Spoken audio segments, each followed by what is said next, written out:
Welcome to Fix It Home Improvement, covering projects that every homeowner should know and great products for home and garden.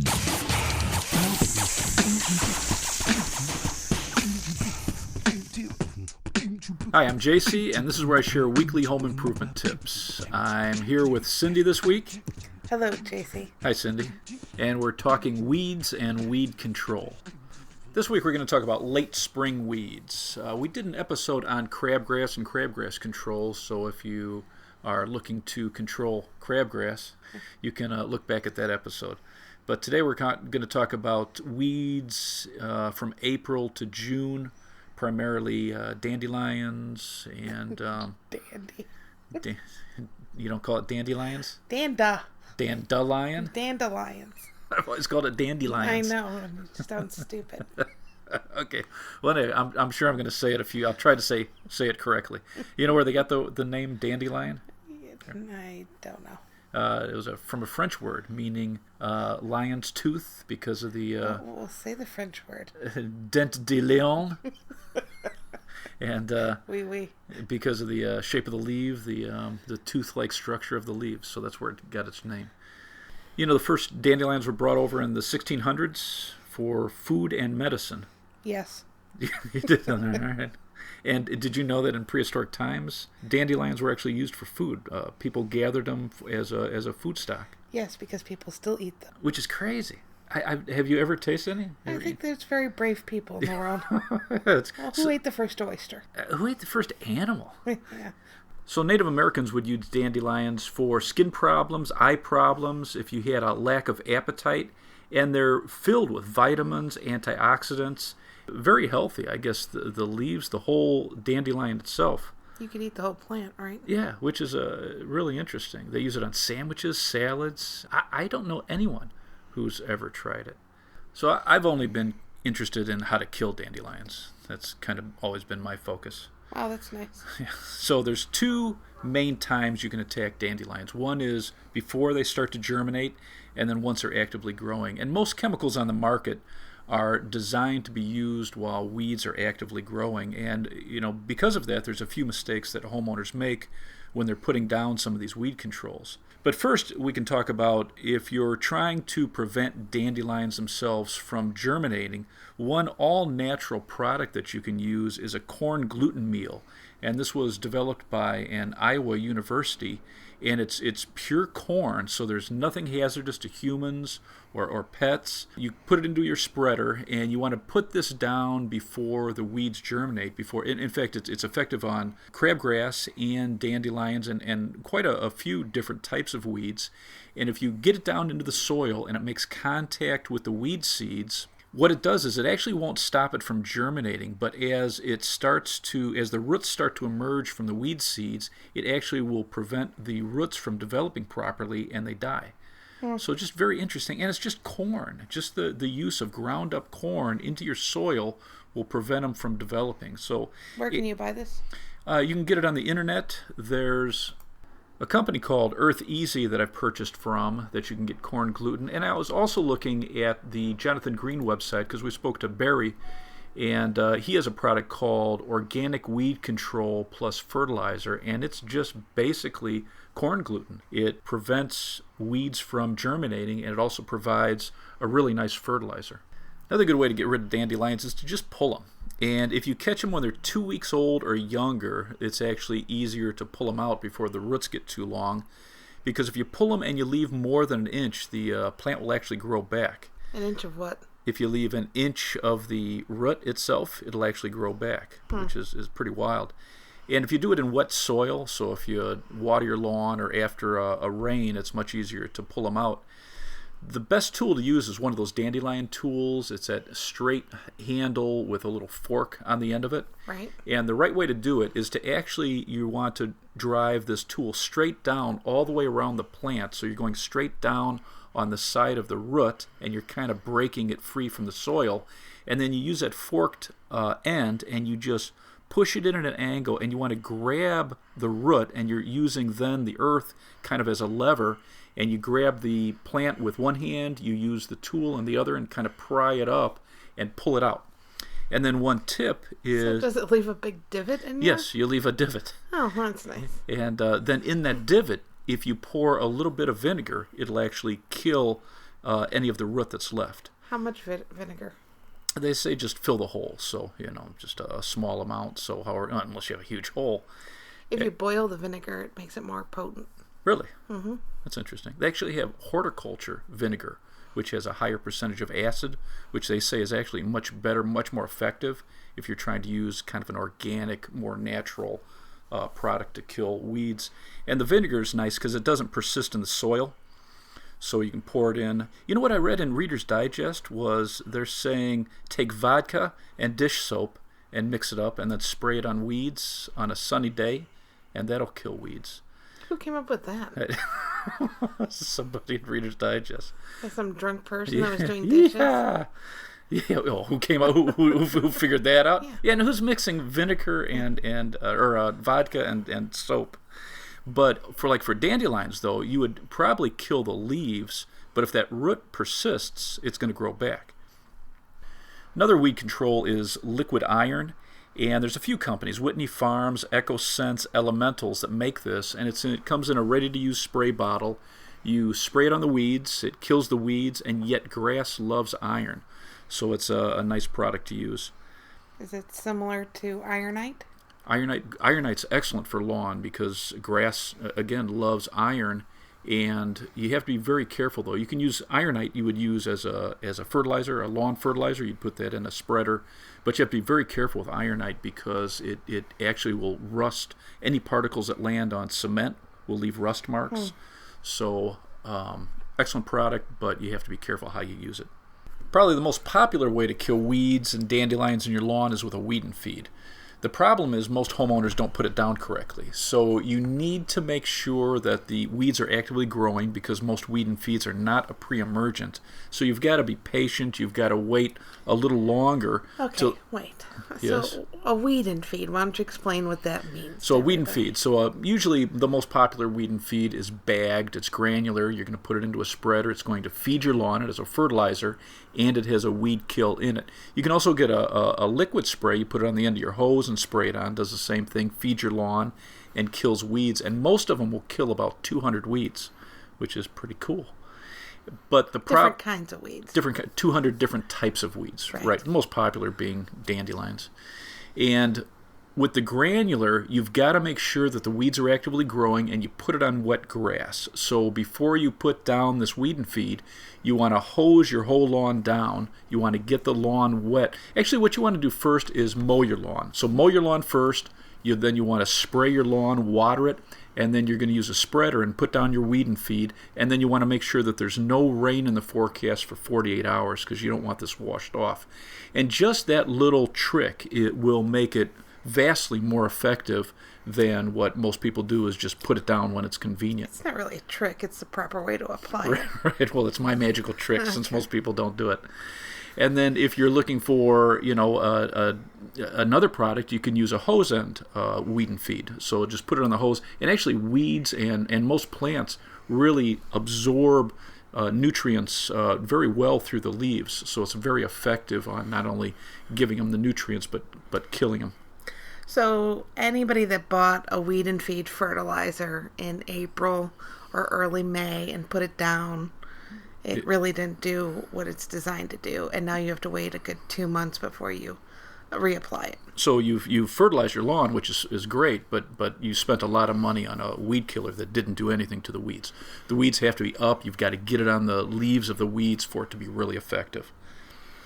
Since we're talking about fertilizers, can you explain what the numbers on the bag mean? There's 3 numbers. If we're talking, especially if you're looking at a bag of lawn fertilizer, you've got 3 numbers. The first one's nitrogen. The second one's phosphorus, and the third one is potassium. And what do they do? The nitrogen is going to green up your lawn, the phosphorus is going to help root growth, and the potassium is good for overall health, and especially resistance to extremes in temperature. And what's an easy way to remember that? The way we taught our employees is the numbers mean up, down, and all around. Very good.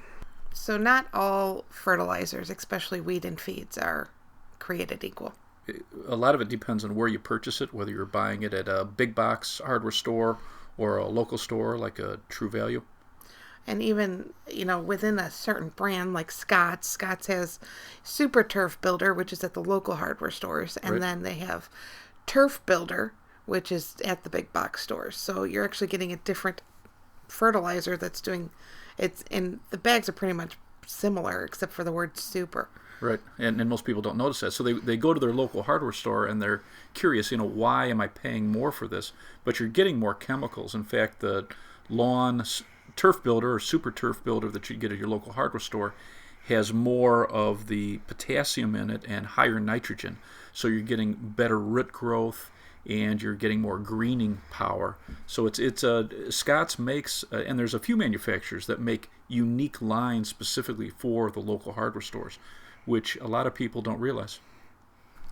So if you want a weed killer that is a ready-to-use spray, you go to your local hardware store and you ask the employee for a weed killer. They're going to take you to the aisle, and there's basically two popular brands of weed killer. Right. It's going to be either Weed Be Gone or Roundup. Can you explain the difference? So Weed Be Gone is safe for your lawns. It will kill about 200 types of weeds, and yet it doesn't affect the grass if you use it like directed.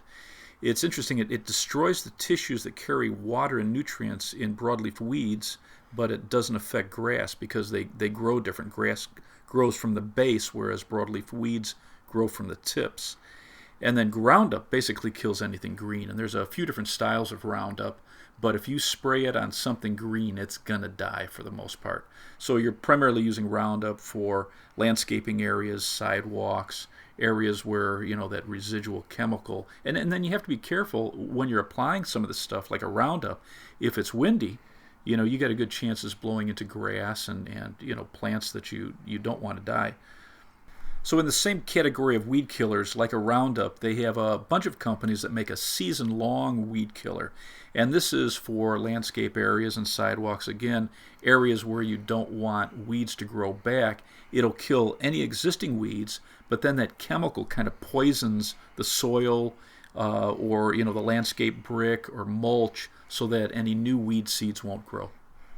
Another product for weed prevention you can pick up is Preen. And what it does is it prevents, it's a little more expensive because it actually prevents weeds from growing. And this is designed specifically for landscape areas, areas where you have flowers or vegetable gardens. And it'll prevent the weed seeds from forming roots. So I think it's very similar to like a corn gluten. So it allows the weed to germinate, but it doesn't allow the roots to form properly, and so it kills the weeds. And this it usually comes in a little shaker. I think they have a new product, or actually a new way to dispense it. They have like a battery operated container for their yeah, that's interesting. So you can just press a button and it'll dispense the product for you. But this is great for landscaping areas. It'd be way too expensive to use on your yard, but in a landscaping area you put down the Preen. And they also came out with a new mulch. So it's mulch, and they have the Preen built in. So what they want you to do is pull all your weeds in your landscape area and then put down this mulch, and it has the Preen already impregnated into the mulch. So that's kind of a novel way to get down mulch and not worry about seeds. So it's not going to kill the weeds already existing? No, it doesn't. That's what they said. You have to pull your weeds first and then put down this mulch. You know my favorite tool is for killing weeds, though? No. It's my mini dragon. It's from Red Dragon, and it's a propane torch. It's like a long torch that you screw in, either like a camping propane or a regular propane that you'd use for soldering, and it produces such a high heat that it kills the weeds. You can spot kill, great for landscaping areas. I have a patio on the back of the house that has brick, and so weeds and moss will grow up in between the bricks. And this is fantastic for killing weeds. Do you think any women use this? Yeah, sure, because it's super cool. It's kind of you light it, and it creates this ferocious sounding flame, and it just takes a second.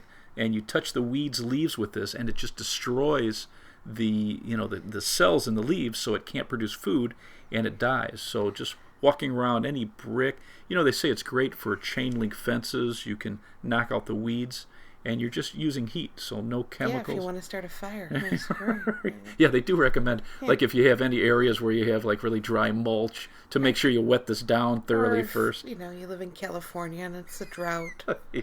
All right. Okay. So there's certain areas you shouldn't be using the mini dragon, but it's convenient rather than using a string trimmer in some areas. I find it effective. It's kind of fun. So instead of dreading to go after the weeds, Boys are stupid. You get you get your blowtorch going. Yeah. You go after the weeds. Great for like ice in the winter. I don't understand this at all. Yeah. All right. Well, it's just one of the options out there for killing weeds. Question I get asked every once in a while is about mushrooms in the lawn, and if there's something to treat for it. And for the most part, mushrooms aren't harmful at all to the lawn. They're actually there breaking down either animal waste or tree stumps. Sometimes they grow on old mulch. And the cap that you see, that mushroom cap, is actually the fruit of this fungus. And it can spread millions of spores. And in nature, it's fantastic because it's breaking down organic material. But for the most part, they're easy to get rid of. You really don't need to treat your lawn with anything. There's edible mushrooms. There's also toxic mushrooms. So how do you know if it's toxic or not?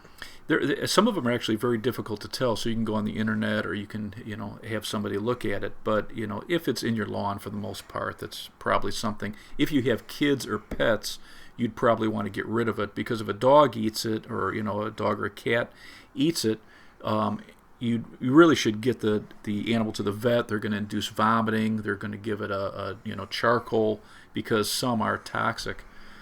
They're easy to either knock down when you're mowing or just kick them, and for the most part you can get rid of them pretty easy.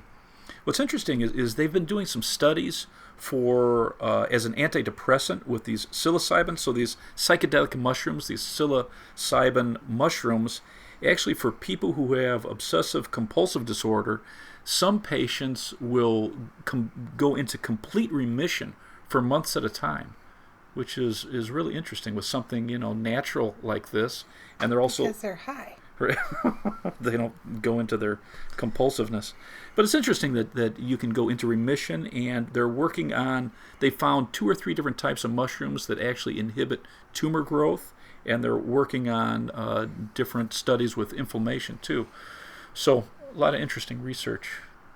Now, if you have moss, it's usually a lawn problem. Your soil is too acidic, you have poor drainage, you can have too much thatch, or you just have bad drainage or too much shade in an area. So you can get a fertilizer with iron in it, and it's going to kill the moss and encourage healthier grass growth. And then you can also just mix your own. A gallon of water, you can put like 4 ounces of dish soap and spray it on in a spray bottle, and that's going to kill the moss. But in general, you need to amend your soil. So if you think it's an acidic problem, you can have your soil tested. They have kits you can buy, and you can add lime, or you can amend it with a little bit of sand and peat. You can top it with some really rich topsoil, and over time you can change the pH. If it's a shady area, you can add more grass seed that grows really well in shade, and just encourage the soil to be healthier in that area. Fertilize with an organic, you can use corn gluten on your lawn, and that's going to encourage more health of your soil, and that's going to reduce the moss problem. So you mentioned thatch before. What is it? So thatch in a lawn is just this intermingled layer of living and dead stems and roots, the runners from grass. And if the thatch gets too thick, it can actually restrict air and water. It can actually prevent fertilizers from penetrating well. And sometimes the problem is, again, pH. You want to keep your pH around a 6.5, and again, you can buy a test and test that. But earthworms, microorganisms, they actually help prevent this thatch buildup. So we want our lawn to be healthy. And grass clippings, one of the biggest misconceptions is, and the more and more research that's done, grass clippings are actually very healthy for your lawn, and they don't contribute to thatch because they should be broken down pretty quickly. They're primarily water, and there's some good nutrients in there. In fact, there's a lot of nitrogen in the grass clippings. If you're using a real good quality thatching blade on your mower, and again, a problem that a lot of homeowners don't do is keep the underside of their deck clean. These things are specifically designed so that it creates this vacuum effect, and if you have a buildup of grass underneath the deck and you never clean it, it changes the way the air moves under there, and you're not cutting up the grass real finely, and that's what you want. Earthworms come up to the surface every evening. They grab all these grass clippings and debris on your lawn, and they bring it down and break it down. It decomposes. They're creating holes, and they're making your lawn healthier, and the grass clippings aren't a problem. One thing that you can do is you can aerate your lawn once every few years. Have those holes punched in your lawn, or you can use a thatch rake, which it's a lot of work. You can get a power one. You can rent it and do that yourself, and it actually slices up all these runners and stems that are on the top of the soil, these roots that build up, and that's going to allow water and air and fertilizer to get down into the soil so that you have healthier soil. But again, homeowners think that, I have to bag my grass clippings, and it actually isn't as healthy. You're providing more nutrients to your soil if you use a real good mulching blade. And then even just for the waste, they say that up to 30% in some areas of the residential waste is grass clippings. Wow. So it's just a waste. And especially if you have gardens, if you want to create a compost, these grass clippings are fantastic. So if you do want to bag it, let's say, you want a more attractive lawn, and I've heard some owners say, well, hey, I just don't want those clumps of grass. Well, you're either letting your grass grow too long before you cut it, or you're cutting it when it's wet, and then you have these clumps. And clumps of grass will, it'll kill those areas where it's sitting there because, the grass can't get any sunlight. But if you mow your lawn more regularly, and you just take just a third of the blade of grass, you're thinking about trimming your lawn. And if you use a real sharp blade, you should sharpen your blade every year, and you keep that deck clean, you're going to have a much healthier lawn if you mulch. And then, like I said, if you want to bag it, bag up that grass and use it in your garden as a compost. I think that about wraps up this episode. I think there were some nice tips. Yes, I agree. So you can subscribe on iTunes or Stitcher.